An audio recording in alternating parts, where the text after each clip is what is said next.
அந்த காலத்தில் திருக்குறளார் ஒரு திருக்குறள் முனுசாமி ஐயா ஒரு அருமையான கதை சொல்லுவாங்க. ஏ கிளாஸ் கதை நினச்சி நிறைய படிச்சிருக்காங்க, நிறைய பேர் படிச்சிருக்காங்க. இப்போ மாதிரி இல்லை, முந்தியெல்லாம் சின்ன பிள்ளைகளுக்கெல்லாம் தெரியாது, கொஞ்சம் வயசானவங்களுக்கு தெரியும். எண்ணெய் ஆட்டி எடுக்கிறதுக்கு மர செக்கு இருந்தது. மரத்தில் செக்கு இருக்கும், மாடு கட்டி இப்படி சுற்றிக்கிட்டு வரும். அதில் எள்ளு நிலக்கடலை இதெல்லாம் போட்டு எண்ணெய் பிழிஞ்சி எடுப்பாங்க. அது அந்த வண்டி அந்த மாட்டை ஓட்டிகிட்டு போவார் ஒருத்தர், உட்காந்து ஓட்டிக்கிட்டே இருப்பார். அது அப்படி சுற்றி சுற்றி வரும், சத்தம் வாயின்னு சத்தம் கேட்கும். இதெல்லாம் முந்தி இருந்தது. சென்னையிலேருந்து ஒருத்தர் போனார். அவர் என்ன பண்ணார், அதை வேடிக்கை பார்க்குறாரு. இந்த செக்கு இப்படியே சுற்றிக்கிட்டு இருக்கிறத பார்த்துக்கிட்டே இருந்தார்.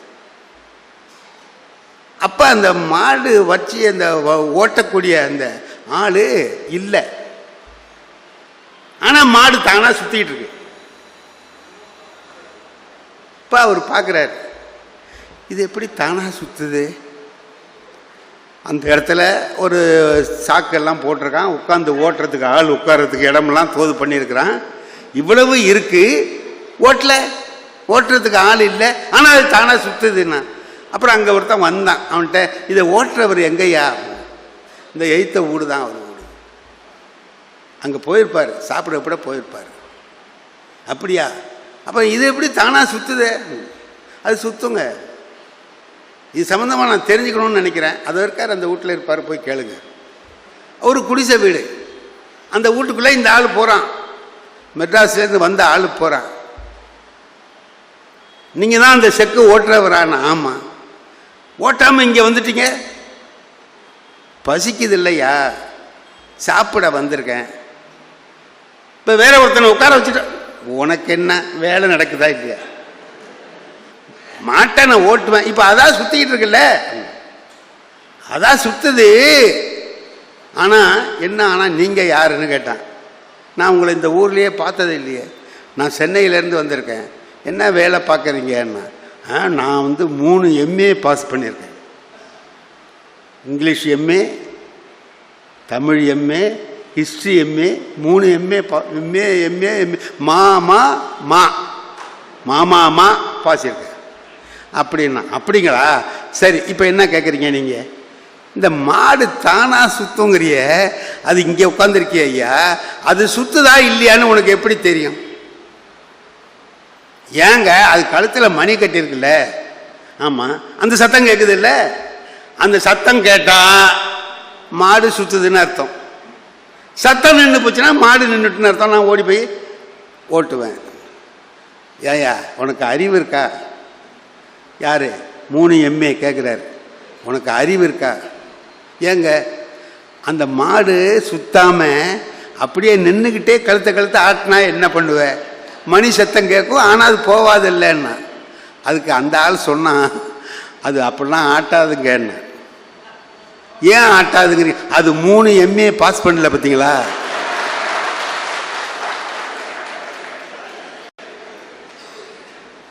அதுவும் இதெல்லாம் பாஸ் பண்ணியிருந்தா நின்றுக்கிட்டே ஆட்டும். அது படிக்காததுனால ஒழுங்காக வேலை செய்யும். சார், படிக்கிறது எதுக்கு? படிக்கிறது எதுக்கு?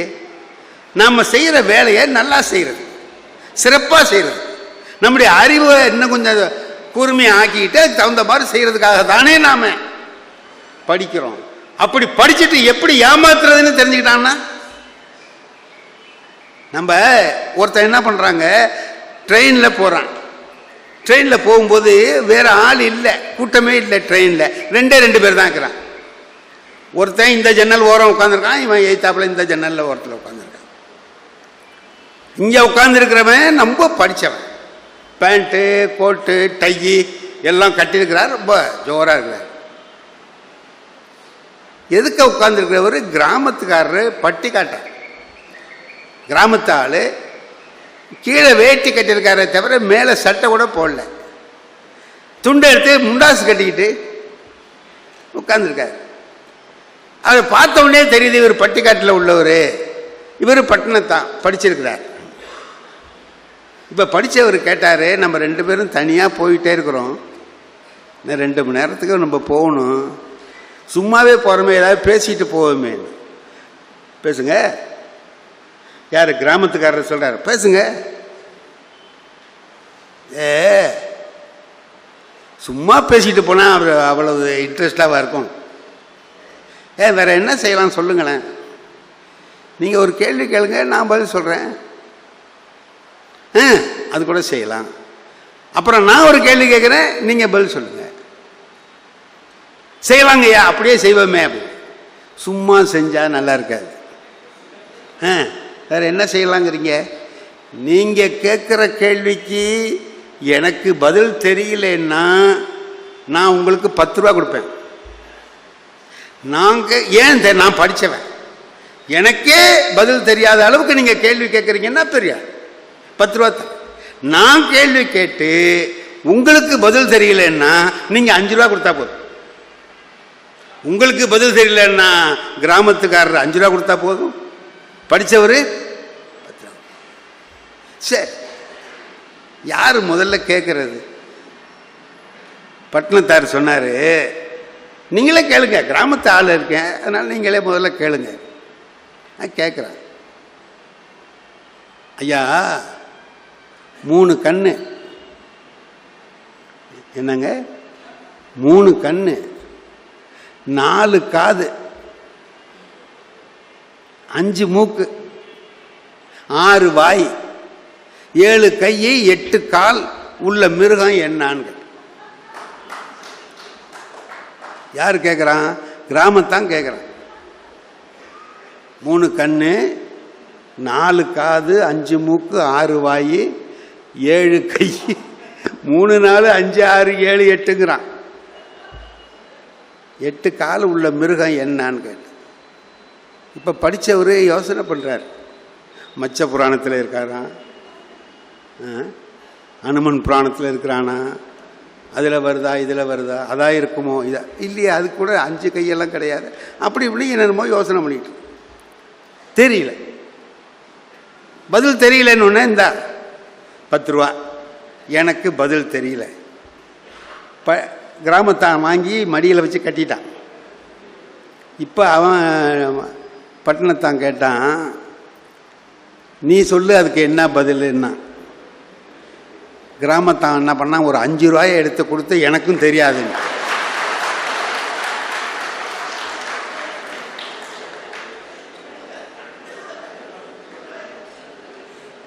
இந்த பட்டணத்தான் படித்தவன் இருக்கானே, இவன் என்ன நினச்சிக்கிட்டு இருக்கான், இப்படி ஏமாற்றி அவன்கிட்ட 5 ரூபாயா வாங்கலாம், நம்ம படித்த நம்ம அப்படின்னு நினச்சிருந்தான். இதை பார்த்தான், அடே இப்போ ஊருக்கு போகிறதுக்குள்ளே நம்மகிட்ட இருக்கிற பணம்லாம் இவன் பிடிக்கிடுவான் போல இருக்குது.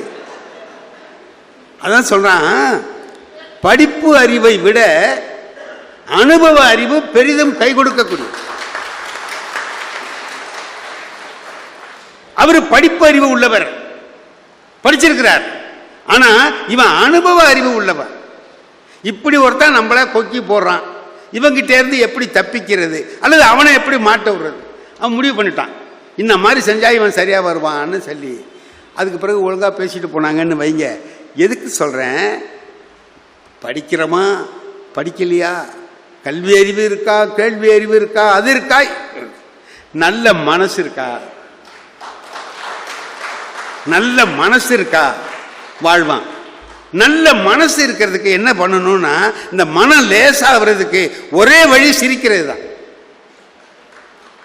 இடுக்கண் வருங்கால் நகுக. துன்பம் வரும்போது திருவள்ளுவர் அதை நினைச்சு பார்த்து சொல்றார். இன்னும் சொன்னாரு, சிரிக்க தெரியாதவனுக்கு பகலும் ராத்திரி தாண்டான்ட்டார். பகலும் பார்ப்பட்டன்று இருள். பகல்லே அவனுக்கு இருட்டா போட்டுட்டா விவரம் தெரியாது. நல்லா சிரிக்க கத்துக்கோ. எங்க அப்பா 4 வருஷம் படிச்சேன் பாரு. 4வது படிச்சிக்கலான்னா 4 வருஷம் படிச்சேன்டா அப்படின்னா, சின்ன பள்ளிக்கூடத்தில் ஒரு வாத்தியார்கிட்ட 4 வருஷம் படிச்சிருக்கார். அவர் ஒரு பெரிய வியாபாரம்லாம் பண்ணார், எல்லாம் செஞ்சார். ரைட். நாங்களாம் என்ன நினைக்கிறது, நம்ம அது படிச்சிருக்கோம், இது படிச்சிருக்கோம், எம்ஏ படிச்சிருக்கிறோம், பிஎட் படிச்சிருக்கிறோம். அப்பாவை சுலபமாக ஏமாற்றிடலாம். ராத்திரி 2வது ஆட்டம் சினிமாவுக்கு போயிட்டு வர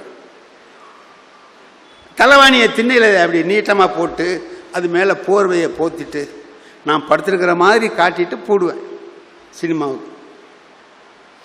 எங்கள் அப்பா ஒரு நாள் இதை பார்த்துருக்கார், ஏதோ கேள்வி கேட்டிருக்கார்.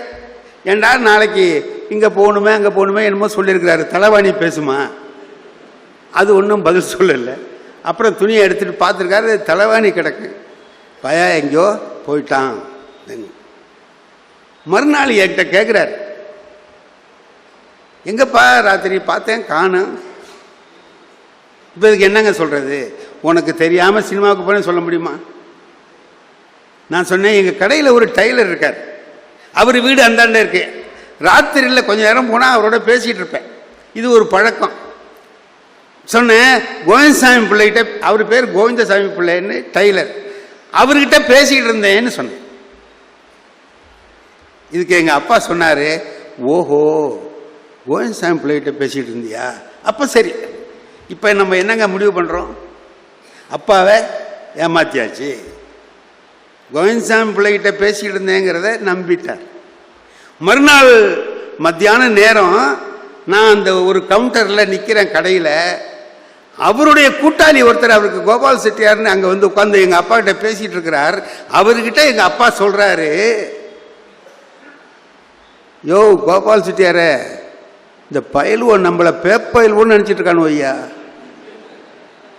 நம்மலாம் இழிச்ச வாயன்னு இந்த பயலுவோ கணக்கு போட்டிருக்கான், நமக்கு ஒன்றும் தெரியாதுன்னு. அவர் என்னான்னு கேட்குறார். இந்த பய சினிமாவுக்கு போட்டான் ராத்திரி, நான் தெரிஞ்சுக்கிட்டேன். கேட்குறேன், கோவிந்தசாமி பிள்ளைகிட்ட பேசிக்கிட்டு இருந்தேங்கிறான். கோவிந்தசாமி பிள்ளைகிட்ட 12 மணி வரைக்கும் நான் பேசிக்கிட்டு இருந்தேன்.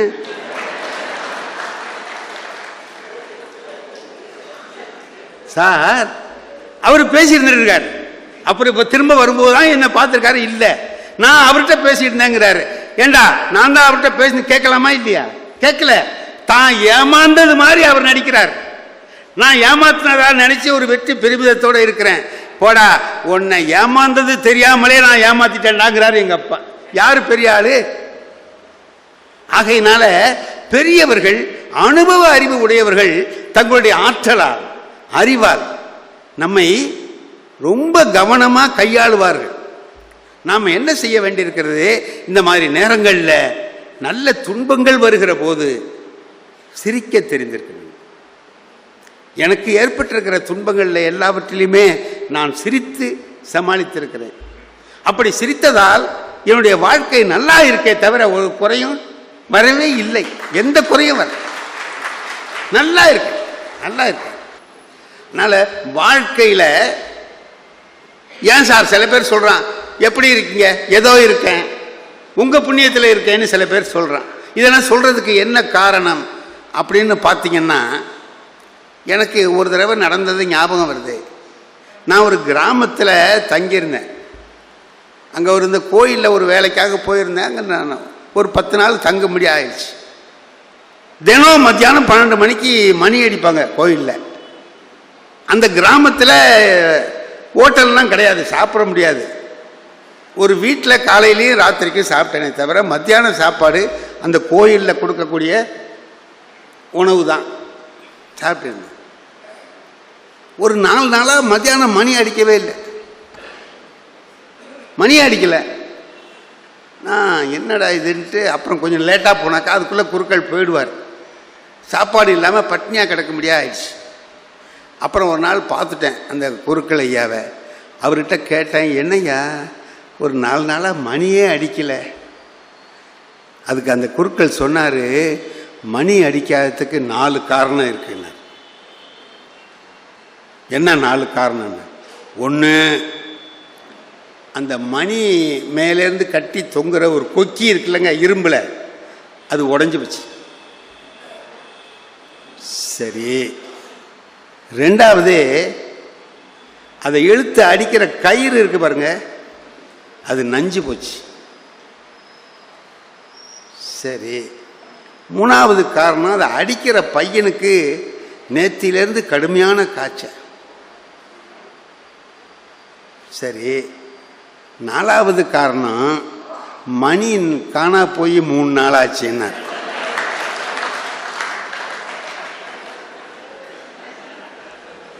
ஏண்டா, காணா போன மணி அடிக்கிற பையனுக்கு நேத்தியிலேருந்து ஜுரம் அடித்தா என்ன, அடிக்காட்டி என்ன? காணா போன மணியில் கயிறு இருந்தா என்ன, அறுந்து போனா என்ன? ஒரே வார்த்தையில் சொல்ல வேண்டியதுதானே, மணியை எவனோ திருடிட்டு போட்டாயா, அதானே விஷயம். அதை சொல்லாம 4 காரணம் இருக்கு, கயிறு தேவையில்லாதது. நாம கூட நம்ம வாழ்க்கையில பார்த்தோம்னா எல்லாத்தையும் மகிழ்ச்சியா எடுத்துக்க தெரியாதது தான் நம்முடைய துன்பங்களுக்கு காரணம். ஒரே காரணம் அதுதான். அதை தவிர பாக்கி சொல்றது பூராவும் நாம சேர்த்துக்கிறது தான். இது தெரிஞ்சா பாக்கி எல்லா காரணமும் சின்ன காரணமா போயிடும். யாருக்கு எது தெரியும்னு நம்ம சொல்ல முடியாது. நமக்கே என் மனைவிக்கும் எனக்கும் ஒரு நாள் ஒரு போட்டி வந்துட்டு, என்ன தெரியுமா, நான் சொன்னேன் அவள்கிட்ட, சும்மா வாய் கொழுப்பா ஏதாவது பேசுறது மாட்டிக்கிறது, அதுக்கு தான் வேற ஒன்று. உனக்கு காய்கறி வாங்க தெரியலேன்னு சொன்னேன். ஏங்க அப்படி சொல்கிறீங்கன்னு கேட்டார். சொத்தை முத்தலெல்லாம் வாங்கிட்டு வந்தார், அன்றைக்கி அரிஞ்சு போட்டிருக்க பாரு, எவ்வளவு கத்திரிக்காயை பதியாக அரிஞ்சு போட்டிருக்கிய, சொத்தை கத்திரிக்காயை வாங்கியிருக்க, முத்த கத்திரிக்காயை வாங்கியிருக்கிற, காசு கூட கொடுத்து வாங்குற, கடையில் தெருவில் வர்றவன் உன்னை ஏமாற்றி போடுறான் அப்படின்னு. என் மனைவி அது வருத்தமில்லை, அர்த்தமில்லை. நல்லதுங்க, எனக்கு தெரியல, இன்னைக்கு ஞாயிற்றுக்கிழமை தானே, நீங்கள் கொஞ்சம் போய் வாங்கிட்டு வந்து எப்படி வாங்கணுங்கிறத காட்டுங்க. சரி, ஞாயிற்றுக்கிழமை தானே, போய் வாங்கிட்டு வந்துடுவோமே அப்படின்ட்டு போனால் மார்க்கெட்டுக்குள்ளே நுழையிற கடையே என்கிட்ட படித்தவன் ஒருத்தன் காய்கறி கடை வச்சுருக்கிறான். பரவாயில்லையே, இவன் காய்கறி கடையாவது வச்சானே அப்படின்னு நினச்சிக்கிட்டு, அப்பா அண்ணன், ஐயா வாங்க, நீங்கள் வரவே மாட்டீங்க, வந்திருக்கீங்க, உட்காருங்க அப்படின்னா ஒரு ஸ்டூல் எடுத்து போட்டு, ஐயா உட்கார வேடான்னா தினத்தந்தி பேப்பரை கையில் கொடுத்து படிங்கட்டான். என்ன வேணும் உங்களுக்கு சொல்லுங்கன்னா, நான் எழுதிட்டு போனேன், லிஸ்ட்டு எடுத்து கொடுத்தேன், 2 தேங்காய்னு போட்டு. இப்போ தேங்காய் எடுத்து 2 தேங்காய் வைக்க வேண்டியதானங்க, வைக்க மாட்டேங்கிறான் அவன். தேங்காய் எடுக்கிறான், காதுகிட்ட வச்சு இப்படி ஆட்டுறான், ஆடுதான்னு பார்க்குறான். அப்புறம் ஒரு முட்டுறான், முத்தலாக இருக்கான்னு பார்க்குறான், முத்துறான், தூக்கி போட்டான். அது அவனுக்கு பிடிக்கல, ஐயாவுக்கு இந்த காயை கொடுக்கப்படாது அப்படின்னு தூக்கி போட்டான். சார் ஒரு 100 காயை எடுத்து ஆட்டுறான், முட்டுறான், தூக்கி போட்டுறான். கடைசியில் ஒரு 2 எடுத்து வச்சான். வெண்டைக்காய், கத்திரிக்காய், குத்தாருங்க என்னமோ போட்டு எல்லாத்தையும் போட்டு பையில் கொடுத்து 150 ரூபா கொடுங்கன்னா கொடுத்து வாங்கிட்டு வந்து வீட்டுக்கு வந்தோடனே என் மனைவி முதல்ல சட்னிக்கு தேங்காய் எடுத்து அரைக்குது. உடைச்ச உடனே அங்கேருந்து கொண்டு வந்து என்கிட்ட அப்படி காட்டுற அந்த 2 மூடியை எடுத்துருந்து, நல்லா வாங்கியிருக்கீங்க, நல்லா வாங்கியிருக்கீங்கிறான். போன இடத்துல நல்லா வாங்கியிருக்கீங்க, நான் உங்களை தேங்காய் தானே வாங்கிட்டு வர சொன்னேன், நல்ல இளநியாக வாங்கிட்டு வந்துருக்கீங்க. நான் சட்னிக்கு தானே வாங்கிட்டு வர சொன்னேன், வழித்து சாப்பிட்லாம் போல் இருக்க, இளநீ வாங்கினா கூட இவ்வளவு பக்குவமாக இருக்காதுங்கன்னா ஓங்கி தலையில். இதைத்தான் அவன் ரொம்ப நேரம் தேடி எடுத்திருக்கான். இந்த பள்ளிக்கூடத்தில் படிக்கிற பிள்ளைகள்கிட்ட ஏதாவது சமயத்தில் கடுமையாக பேசிவிடுவோம், அந்த ஆத்திரத்தை வச்சுக்கிட்டே இருப்பான். எப்படா இவனை பழி வாங்குறேன்னு பார்ப்பான். நம்மளால் ஒன்றும் சொல்ல முடியாது, வீட்லையாவது வாங்கி கொடுப்போம்னு சொல்லி நமக்காக தேடி தேடி எடுத்தான் பாருங்க. அந்த இலசு கிடைக்கல, முத்தலாக இருந்திருக்க போது எல்லாம் தூக்கி போட்டுட்டு இலசா பார்த்து கொடுத்து எனக்கு வருத்தமாக போச்சு. இப்படியே கன்னத்தில் கையை வச்சுக்கிட்டு உட்காந்துருந்தேன். காய்கறி அறிய ஆரம்பித்த மனைவி அங்கேருந்து வந்து, வருத்தப்படாதீங்க, தேங்காய் இலசா வாங்கிட்டோமேனு வருத்தப்படாதீங்க, கத்திரிக்காயும் வெண்டைக்காயும் நல்ல முத்தலாக தான் வாங்கியிருக்கீங்க. என்ன அர்த்தம்? உனக்கு காய்கறி வாங்க தெரில, தேங்காய் இலசா வாங்கியிருக்க, முத்தலா வாங்க வேண்டியதை இலசா வாங்குற, இலசா வாங்க வேண்டியதை முத்தலா வாங்குற, நீ எல்லாம் ஏண்டா என்னை வந்து குறை சொல்கிறேன்னு கேட்குற கேள்வி தானே. நமக்கு ஒரு சின்ன விஷயம் தெரியலையே, எங்கேயோ போகிறோம், என்னமோ சொல்கிறோம், என்னென்னமோ ஆயிங்கிறோம் ஊயிங்கிறோம், இந்த காய்கறி வாங்கிட்டு வந்து ஒரு நல்ல பேர் வாங்கணுங்கிறது நமக்கு தெரியல. சில நேரங்களில் வீட்டில் பேசுகிற பேச்சை கேட்டோம்னா நமக்கு அற்புதமாக இருக்கும். நான் எப்போவுமே என் வீட்டில் வெளியில் புறப்படும் போது வெளியில் ஊருக்கு இருக்க எங்கேயாவது போகிறேன்னா விடி காலம் 3 மணி 4 மணிக்கெல்லாம் புறப்படுவேன். என் மனைவியை எழுப்பி விடுறதே இல்லை. நானே எழுந்திரிச்சு வெந்நீர் போட்டு குளிச்சுட்டு வருவேன். வர்ற வழியில் எங்கேயாவது காப்பி இருக்கும், குடிச்சிட்டு நான் பாட்டுக்கு வந்துடுவேன். ஏன்னா அவங்கள எழுப்பி விட்டு எல்லாம் செய்ய சொன்னால் நீ பேசி கிழிச்சதெல்லாம் போகிறோம் வீட்டில் எரியான்றோம். அதுக்காக நம்மளே இந்த வேலையெல்லாம் பார்த்துக்கொண்டு நான் பார்த்துக்கிட்டு துணிமணிலாம் எடுத்துக்கிட்டு நானே வச்சுட்டு வந்துடுவேன். ஒரு நாள் அந்த மாதிரி எங்கேயோ போகிறதுக்காக 4 மணிக்கு எழுந்திரிச்சேன். என் மனைவி எனக்கு காப்பி போட்டு கொண்டாந்து கொடுத்தேன். எனக்கு ஆச்சரியமாக இருந்துச்சு, இது நடக்காதே, என்ன நீ எப்படி அப்படின்னா, இல்லை நேற்று ராத்திரி உங்கள் ஃப்ரெண்டுக்கிட்ட பேசிகிட்டு இருந்தீங்கல்ல 4 மணிக்கு புறப்படணும்னு, அதை நான் கேட்டுக்கிட்டு இருந்தேன். நீ ஏஞ்சி நம்ம குளிர் நேரமாக இருக்க ஒரு காப்பி போட்டு கொடுப்போம்னு தான் போட்டேன்.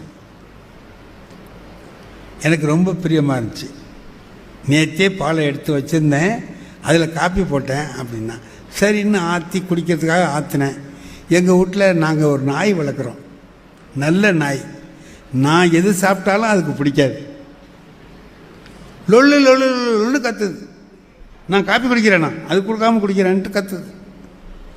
நான் என் மனைவிட்ட கூப்பிட்டு சொன்னேன், நாய் கத்துது, என்னை குடிக்க விடாது போல இருக்கு, இந்த பால் மிச்சம் வச்சிருக்கியே அதெல்லாம் எடுத்து நாய்க்கு ஊற்றவான்னு கேட்டேன். உள்ளார இருந்து என் மனைவி சொன்ன செய்தி என்ன தெரியுமா?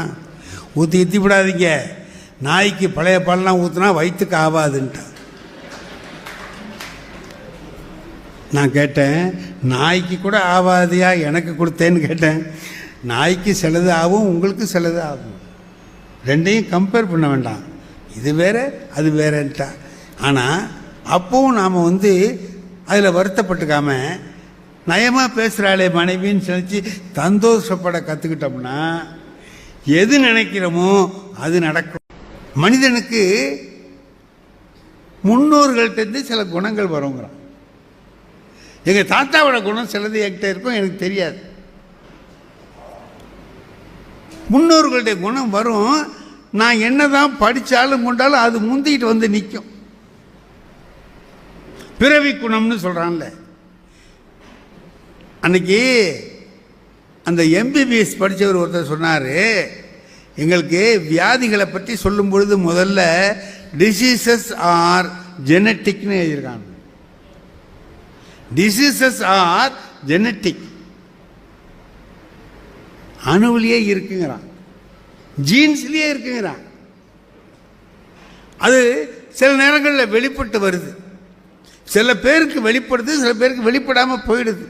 அல்ல, வெளிப்படுறதுக்கு முந்தைய அவன் போயிட்டான், ஏதோ ஒன்று நடந்துச்சு. இப்போ முன்னோர்களிடத்திலேருந்து வரக்கூடிய குணத்தை நாம் எந்த அளவுக்கு எடுத்துக்கிறோம்னு பார்க்கணும். ஒரு ராஜாவும் மந்திரியும் என்ன பண்ணுறான், வேட்டைக்கு போனவன் எல்லாரும் அங்கங்கே போயிட்டான். இவன் ஒரு 2 பேர் மட்டும் ஒரு தனி இடத்துல வழி தவறி மாட்டிக்கிட்டான். எப்படி வெளியில் போகிறதுன்னு தெரியல, காட்டில் நிற்கிறான். ஒரே இருட்டாக போச்சு. இப்போ ராஜாவுக்கு தண்ணி தாகம், தண்ணி குடிக்கணும். மந்திரி எங்கேயாவது தண்ணி இருக்கான்னு பாருன்னா அவனும் சுற்றி பார்த்துட்டு வந்தான். தண்ணி உரண்டையுமே தண்ணி இல்லை. நாக்கு வரலுதே, இன்னும் கொஞ்ச நேரம் போனாக்கா நமக்கு உயிரே போயிடும்டா, எங்கடா தண்ணி இல்லை அப்படின்னு. மகாராஜா எனக்கும் தண்ணி தாகம் தான், நான் சுற்றி பார்த்துட்டேன் கிடைக்கல. இந்த பக்கம் 1 கிலோமீட்டர் போனேன், இங்கே 1 கிலோமீட்டர் போனேன், உரண்டையும் இல்லையே, நான் என்ன பண்ணுறதுன்னு. எங்கேயாவது தேடி கொண்டாயா, சும்மா நிற்கிற அப்படின்னு. இப்போ டக்கு டக்கு டக்குன்னு ஒரு சத்தம் கேட்குது. யாரோ ஒரு கண்ணு தெரியாதவன் தடியை ஊனிக்கிட்டு வர்றான். கிட்ட வந்தான். இவங்க கிட்ட வந்த உடனே ஐயா நீங்கள் யாருன்னு கேட்டான். அவனுக்கு பார்வை இல்லை, காட்டு வழியாக வர்றான். ஐயா நீங்கள் யாருன்னு கேட்டான். இவங்க ராஜா, நான் மந்திரி. அப்படிங்களா, எங்கே இங்கே நிற்கிறீங்க? அவர் சொன்னார், இல்லை தண்ணி பார்க்குறோம் கிடைக்கல, வேட்டைக்கு வந்தோம் நிற்கிறோம். அப்படிங்களா, நான் பார்க்கட்டுங்களா அப்படின்னா. உனக்கு தெரியுமா இங்கே? நான் தெரியாது, நானும் புதுசாக பக்கமாக போகிறேன். அப்புறம் எப்படி சொல்லுவேன்? நான் சொல்கிறேங்க ஐயா. அப்படின்ட்டு இந்த பக்கம் நின்னா மூக்கை அப்படி வச்சு இழுத்தான், இழுத்தான். இந்த பக்கத்தில் இழுத்தான், நாலா பக்கத்துலேயும் அப்படியே மூச்சை இழுத்து விட்டான். சொன்னான், இந்த பக்கத்தில் ஒரு மைல் தூரத்தில் ஒரு குளம் இருக்குங்க, நல்ல பெரிய குளம், நல்ல தண்ணியாக இருக்கும், அங்கே போனால் குடிக்கலாம். அவனுக்கு பார்வை இல்லை, பிறவி குருடன், பிறவியிலேருந்து பார்வை இல்லை. இவன் போய் சுற்றி பார்த்துட்டு வந்து இல்லைன்ட்டான். அவன் ஒரு மைலில் இருக்கு குளங்கிறான். இவன் ராஜா சொன்னான், இந்த பாரு அலைய விடக்கூடாது, நாங்களே ரொம்ப கஷ்டத்தில் இருக்கிறோம், போய் பார்ப்போம், இல்லைன்னா உன்னை கொலை பண்ணிட்டு வேணாம், செய்யுங்க பார்க்குறது. 2 பேரும் போனான். போய் பார்த்தா அருமையான தண்ணி இருக்கு. எடுத்து வாரி வாரி குடித்தான். ராஜாவும் குடித்தான், மந்திரியும் குடித்தான், 2 பேரும் குடித்தான். அந்த பிச்சைக்காரன்ட்ட கேட்டான் ராஜா, எங்களுக்காக கண்டுபிடிக்க முடியலையே, நீ எப்படி கரெக்டாக கண்டுபிடிச்சேன்? அதுக்கு இந்த பார்வை இல்லாதவன் சொன்னான், மகாராஜா கடவுள் என்ன பண்ணுறான்னு கேட்டிங்கன்னா, ஒரு கதவை சாத்தினாலும் இன்னொரு கதவை திறக்கிறான். ஒரு புலன் சரியாக வேலை செய்யலைன்னாலும் இன்னொரு புலன் நல்லா இருக்கும்படி பண்ணுறான்.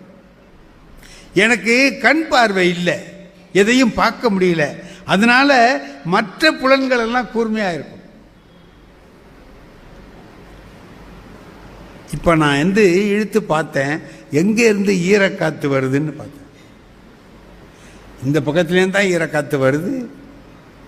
அது கொஞ்சம் இங்கே வர்றதை பார்த்தா கொஞ்சம் கூடுதலாக இருக்குது, பெரிய குளம் இருக்கும் போல் தெரிஞ்சுது. அதனால் சொன்னேன், அனுமானத்தினால் அறிந்து சொன்னேன்.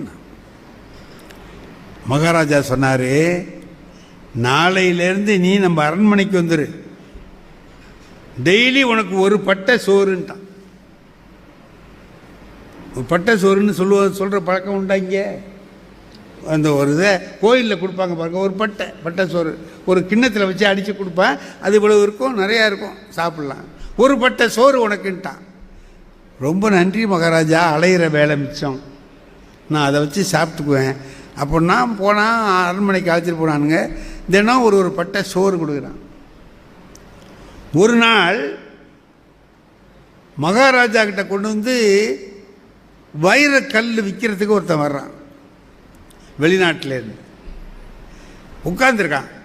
அவர் உள்ளூரில் இருக்கிற பெரிய பெரிய வியாபாரிகள் எல்லாம் வரவழைச்சி, பாருங்கள் இதில் எது நல்ல வைரம்னு பார்த்து தேர்ந்தெடுத்து கொடுங்கன்னு சொன்னார். ஒரு வைரத்தை தேர்ந்தெடுத்தாச்சு, இதுதான் சரியானது அப்படின்னா. இப்போ ராஜா பார்த்தாரு, இவன்லாம் ஆராய்ச்சி பண்ணிட்டான், சரி ரைட்டு, நம்மள்கிட்ட கேட்போமே, அவன் ஏதாவது நுணுக்கமாக சொல்லுவானே, அவனை கேட்போமே அப்படின்னுட்டு அந்த இவன் இருப்பான், பிச்சைக்காரன் இருப்பான், அவனை கூப்பிட்டுவான்னா. வந்தான், இந்த மாதிரி நாங்கள் வைரத்தை தேர்ந்தெடுத்துருக்கோம்ப்பா, எல்லோரும் நல்லதுன்னு சொல்கிறாங்க, அது நல்லது தானாங்கிறத நீயும் கொஞ்சம் பார்த்து சொல்லு அப்படின்னா. அவன் வாங்கி கையில் வச்சுக்கிட்டான், இப்படி கொஞ்சம் நேரம் இருந்தான். அப்புறம் சொன்னான், மகாராஜா இதில் ஒரு ரேகை இருக்குது, இந்த வைரத்தில் உள்ளார ஒரு ரேகை இருக்குது, அந்த ரேகை இருந்தால் போட்டுக்கிறவங்களுக்கு கெடுதல்னு சொல்லுவாங்க. எல்லாரும் ரொம்ப ஆராய்ச்சி பண்ணி பார்த்துட்டான், எல்லாம் பார்த்தான்னு சொன்னான். இவன் சொல்கிறான் ரேகை இருக்குங்கிறான். இப்போ எல்லாருக்கும் என்ன, அப்போ நம்ம பார்த்தவங்களாம் முட்டா போயெல்லாம், இவன் தான் பெரிய அறிவாளியா? சரி, அதெல்லாம் ஒன்றும் சொல்லாதீங்க, இன்னும் ஒரு பவர் உள்ள லென்ஸு கொண்டு வாங்க, வச்சு பார்ப்போன்னு பார்த்தா உள்ள ஒரு ரேகை இருக்கு. எல்லாருக்கும் ஆச்சரியமாக போச்சு. இப்போ ராஜா கேட்டான், எப்படா கண்டுபிடிச்சேன்னு கேட்டான். கையில் வச்சா அதனுடைய வெளியில் இருக்கிற ஒளியை வாங்கி அது கொடுக்கும், அது எல்லா இடத்துலையும் படுது, ஒரு நேர் கோடாக ஒரு இடத்துல அந்த ஒளி படலை, அப்போ அங்கே ஏதோ ஒரு தடை இருக்குன்னு அர்த்தம். அதுதான் ரேகை. அது இருக்கிறது நல்லது இல்லைன்னு சொல்லி நான் கேள்விப்பட்டிருக்கேன், அதை சொன்னேன். மகாராஜா பார்த்தான், அருமையாக சொன்னேன், உனக்கு இன்னும் ஒரு பட்டை சோறுன்ட்டு. எனக்கு வாழ்க்கையில் எல்லா வேலையும் முடிஞ்சு போச்சு மகாராஜான்ட்டான். இன்னமும் நான் வெளியில் போய் தேட வேண்டியதில்லை, அரண்மனையிலே எங்கேயாவது ஒரு ஓரத்தில் படுத்திருக்கேன், நீங்கள் 2 பட்டை சோறு கொடுத்தா போருன்ட்டான். ஒரு நாள் ராஜா தனியாக உட்காந்துருக்கான், பொழுது போகல. மந்திரியை விட்டு அந்த பிச்சைக்காரன் அங்கே இருப்பான், கூப்பிட்டு வந்தான். வந்தவுடனே கேட்டான், ஐயா இங்கே வா, நீ எல்லாம் ரொம்ப நுணுக்கமாக சொல்கிற, சரிதான், எனக்கு ஒரு விஷயத்தை நீ சொல்கிறியா? என்னன்னா, என்னை பற்றி நீ என்ன நினைக்கிற சொல்லு. பிச்சைக்காரன் கேட்டான், நான் சொன்னேன்னா, உண்மையை சொன்னேன்னா எதுவும் தண்டனை கொடுக்க மாட்டீங்கல்ல? அதெல்லாம் கொடுக்க மாட்டேன். தண்டனை கொடுக்குறதா இருந்தாலும் நான் யோசிச்சுட்டு கொடுக்கும், சொன்ன உடனே ஆத்திரப்பட்டு கொடுத்துறாங்க. என்ன இல்லை, நீ சும்மா சொல்லு, என்னை பற்றி என்ன நினைக்கிறேன்னு. மகாராஜா, நீங்கள் ஒரு மகாராஜாவுக்கு பிறந்த ஆள் அல்ல, ஒரு பிச்சைக்காரனுக்கு பிறந்தவர் நீங்கள். இப்போ அவனுக்கு எப்படி இருக்கும்? இந்த பாரு, ரொம்ப கடுமையான விஷயம் சொல்லியிருக்கிற, இதுக்கு ஒன்றுக்கு தலை இருக்காது. எங்கள் அம்மா இருக்காங்க, நான் அவங்கள போய் கேட்டுட்டு வந்துடுறேன்ட்டு ஓடுறான் அம்மாகிட்ட. அம்மாக்கிட்ட போய் கேட்குறான், இந்த மாதிரி பிச்சைக்காரன் சொல்கிறான், என்னம்மான்னு கேட்டான். அவன் சொல்கிறது சரிதான்டான்னாங்க அந்த அம்மா. என்னன்னா, எனக்கு பொம்பளை பிள்ளையாக பிறந்தது, கல்யாணம் ஆகி வந்தேன், பெண் குழந்தையாக பிறந்துக்கிட்டே இருந்துச்சு, பிறக்குது அது செத்து போகுது, பிறக்குது செத்து போகுது, பொம்பளை பிள்ளையாக பிறக்குது. உங்கள் அப்பாவுக்கு கோபம் வந்துட்டு, அடுத்தபடி உனக்கு ஆம்பளை பிள்ளை பிறக்கலைன்னா வேறு கல்யாணம் பண்ண போகிறேன்ட்டான். இப்போ அவங்க அப்பாவுக்கு தெரிஞ்சது, ராணியோட அப்பாவுக்கு, ஆகா பொண்ணோட வாழ்க்கை போயிட்டா என்ன பண்ணுறேன்னு, நான் பிரசவத்தை எங்கள் ஊரில் வச்சுக்கிறேன்னு சொல்லி அவள் கருவுற்ற உடனே அழைச்சிட்டு போய் அங்கே வச்சுக்கிட்டான். அதே நேரத்தில் குழந்தை பிறக்கிற மாதிரி ஒரு 10 கேஸை கொண்டாந்து வச்சுக்கிட்டான். எதுலையாவது ஒன்றில் ஆம்பளை பிள்ளை பிறந்தாலும் மாற்றிடலாம் அப்படின்ட்டு. வழக்கம் போல் இவளுக்கு பொம்பளை பிள்ளை தான் பிறந்துச்சு. ஒரே ஒரு பிச்சைக்காரி வந்திருந்தவளுக்கு ஆம்பளை பிள்ளை பிறந்துச்சு. இது அங்கே கொடுத்து இங்கே கொடுத்து மாற்றிட்டான். அதுதான்டா நீ, எனக்கு பிறந்தது எங்கேயோ பிச்சை எடுத்துக்கிட்டு இருக்கு, நீ இங்கே ராஜாவாக வந்துட்டேன்னா. இவன் ஓடி போனான். சரியாக தான் சொன்னேன், அது எப்படி கண்டுபிடிச்சேன்னு கேட்டான். அவன் சொன்னான், எந்த ராஜாவும் ஒரு நல்ல செய்தி சொன்னான், 1000 பொண்ணு கொடு 2000 பொண்ணு கொடுமா. நீங்கள் தான் பட்டை சோறு கொடுன்னீங்க, நீங்கள் முத காட்டில் சொன்னீங்க பாருங்க பட்டை சோறு கொடுன்னு, நான் அப்போவே முடிவு பண்ணிட்டேன், இவன் ராஜாவுக்கு பிறந்தவன் இல்லை. எனக்கு தெரிஞ்ச இன்னொரு பெரிய விஷயம் என்ன தெரியுமா, நகைச்சுவை ஆற்றல் ஒருத்தங்கிட்ட இருந்ததுன்னா முக்கியமான விஷயத்தில், பதில் சொல்ல வேண்டிய காரியத்தில் பதில் சொல்லாமலே சமாளிச்சுடலாம். புனிதா ஏகாம்பரம்னு ஒரு அம்மா பேசுறவங்க, அந்த அம்மா பேசுறாங்க, ரொம்ப கடுமையா பேசுறாங்க. ஒரு குடும்பம் கணவனால் சிறப்பு அடையுதா மனைவியால் சிறப்பு அடையுதா அப்படிங்கிறது விவாதம். நான் கணவனால் சிறப்பு அடையுதுன்னு பேசுறதுக்காக போயிருக்கேன். மனைவியால் தான் ஒரு குடும்பம் சிறப்படையும்னு அந்த அம்மா பேசுறாங்க. இதுக்கு நடுவர் சுகி சிவம். அந்த அம்மா பேசுற போது என்ன பண்ணாங்க, கடுமையான ஒரு வார்த்தை சொன்னாங்க, ஆம்பளைங்கெல்லாம் அயோக்கியன்னு ஓடினாங்க. ஆம்பளைங்கெல்லாம், சுகி சிவம் சொன்னார், நானும் ஆம்பளை தான் அம்மான்னாரு, உங்களையும் சேர்த்து தான் சொல்றேன்னுட்டு அந்த அம்மா. அவருக்கு வருத்தமா போச்சு. என்ன பார்த்தாரு, ஏன்னா அந்த அம்மா கடுமையா பேசுறாங்க, நீங்க பாட்டுக்கு சும்மா உட்காந்துருக்கீங்க, எழுந்திரிச்சு பதில் சொல்ல வேண்டாமான்னாரு. நானே அந்த அம்மா சொல்றது சரிதானேன்னு நினைச்சிட்டு இருக்கேன், அது கரெக்டாக தானே சொல்லுதுன்னு நான் நினச்சிட்டு இருக்கேன். இப்போ என்ன ஆச்சு, அந்த அம்மா உதாரணம் சொல்லுது, எதனால் நான் அப்படி சொன்னேன் அப்படிங்கிறதுக்கு ஒரு எடுத்துக்காட்டு சொல்லுது. என்ன சொல்லுது தெரியுமோ, நடுத்தர வயசில் ஒரு 40 வயசில்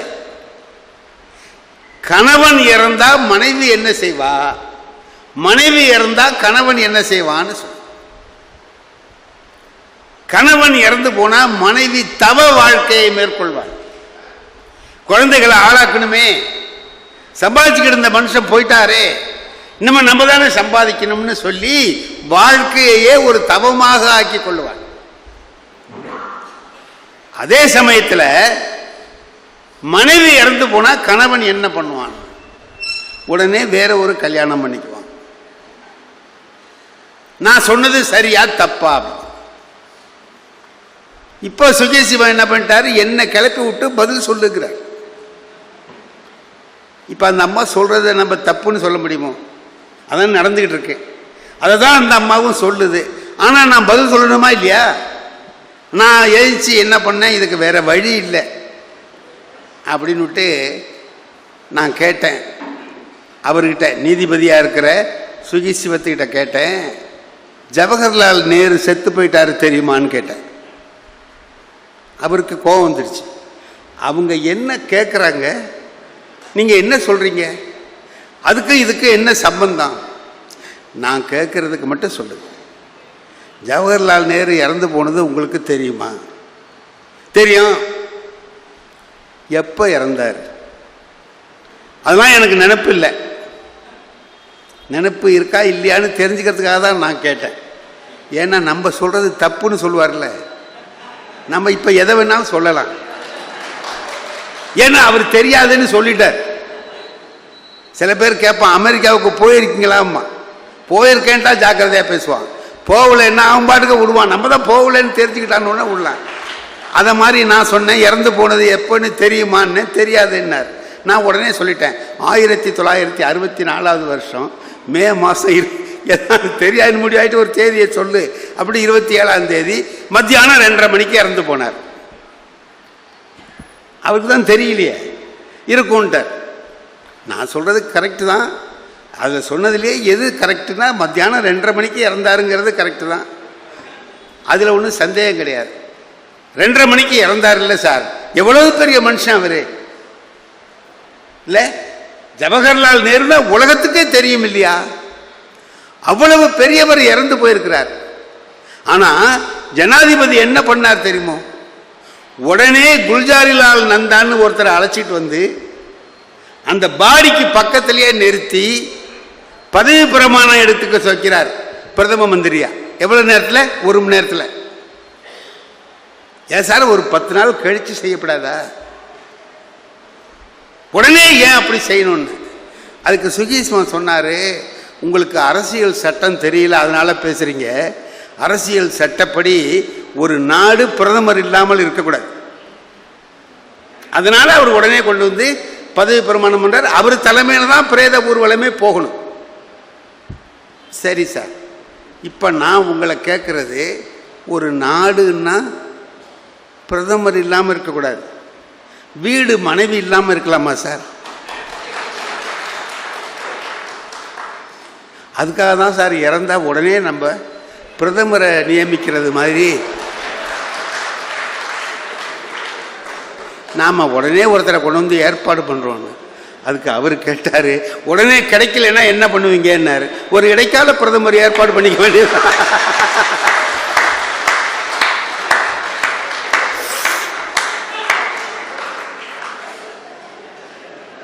இப்போ நான் உங்களை கேட்கறது, நான் சொன்னது பதிலா? அந்த அம்மா கேட்ட கேள்விக்கு நான் பதில் சொல்லணும் இல்லை. ஆனால் அந்த அம்மாவும் சேர்ந்து சிரிச்சுக்கிட்டு அந்த விஷயம் அதோட மறந்து போச்சு. இதுக்கெல்லாம் நகைச்சுவை உதவும். ஒரு நகைச்சுவையாக சொல்லிட்டோம்னா அந்த விஷயமே மறந்து போயிடும்.